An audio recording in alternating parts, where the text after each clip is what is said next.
युग्मनज, जाइगोट इसी का नाम है, युग्मनज इसी का नाम है, ठीक है। किसके थ्रू ही कोशिका आया है? जनन के थ्रू।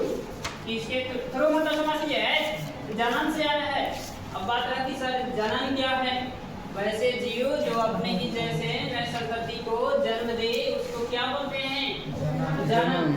जो अपने ही जैसे नए संतति को जन्म दे क्या कहलाता है? जनन, ठीक है। संतति मतलब समझ में आया ना? किसको बोलते हैं? बच्चा को। संतति मतलब क्या? बच्चा, ठीक है।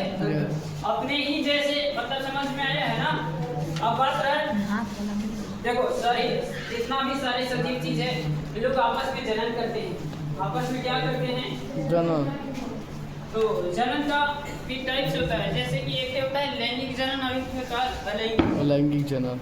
वैसे जीव जिसको जनन करने के लिए जनन अंग की आवश्यकता पड़ता है उसको हम लैंगिक जनन बोलते हैं। जिसको जनन करने के लिए जनन अंग की आवश्यकता नहीं पड़ती है उसको हम अलैंगिक जनन बोलते हैं, ठीक है। जिसको जनन करने के लिए जनन अंग की आवश्यकता पड़ता है उसको क्या बोलते हैं? लैंगिक जनन। और जिसको जनन करने के लिए जनन अंग की आवश्यकता नहीं पड़ता है उसको क्या बोलते हैं? अलैंगिक जनन। जैसे कि जनन, अब देखो एक होता है नर, एक मादा।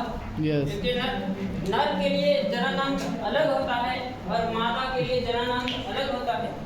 नर के लिए जनन अंग अलग होता है और मादा के लिए जनन अंग अलग होता है। अलग अलग होता है कि नहीं होता है? होता है ना?